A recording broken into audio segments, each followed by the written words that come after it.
لأمري واحلل عقدة من لساني يفقهوا قولي আজকে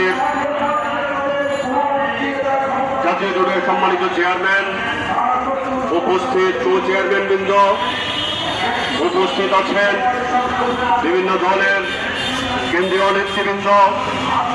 আমি সর্বপ্রথম আপনাদেরকে আমার বাংলাদেশ ডেমোক্রেটিক মুভমেন্টের পক্ষ থেকে এবং আমার পক্ষ থেকে আপনাদেরকে আন্তরিক শুভেচ্ছা এবং অভিনন্দন জানাচ্ছি।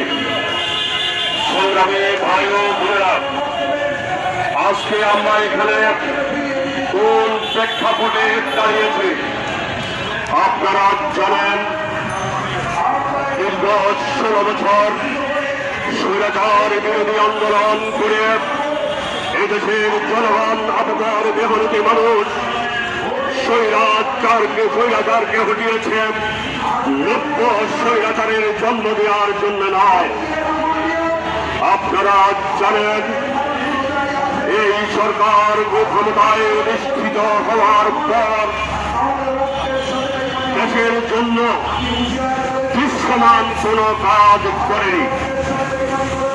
বর্তমান সরকার ক্ষমতায় এসে জাতির সাথে শুরু থেকে ফেলকিবাজি শুরু করেছে।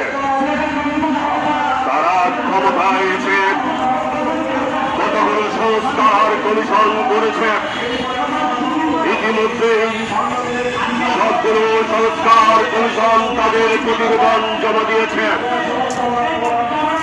আমাদের রাজনৈতিক দলের সাথে সরাসরি জড়িত সেই সংস্কার কমিশন প্রফেসর বদিউল আলমের নেতৃত্বে নির্বাচন কমিশন সংস্কার করেছিলেন। সেই সংস্কার কমিশন তাদের প্রতিবেদন দাখিল করেছে। অত্যন্ত পরিতাপের বিষয়, বর্তমান নির্বাচন কমিশন সেই প্রতিবেদনকে কোন আমলে না নিয়ে তোয়াক্কা না করে তারা একটা 2008 সালে তৎকালীন শাসকে জারি করা প্রজ্ঞাপনের উপরে এই দেশের রাজনৈতিক দলগুলোকে নিবন্ধনের আহ্বান জানিয়েছে।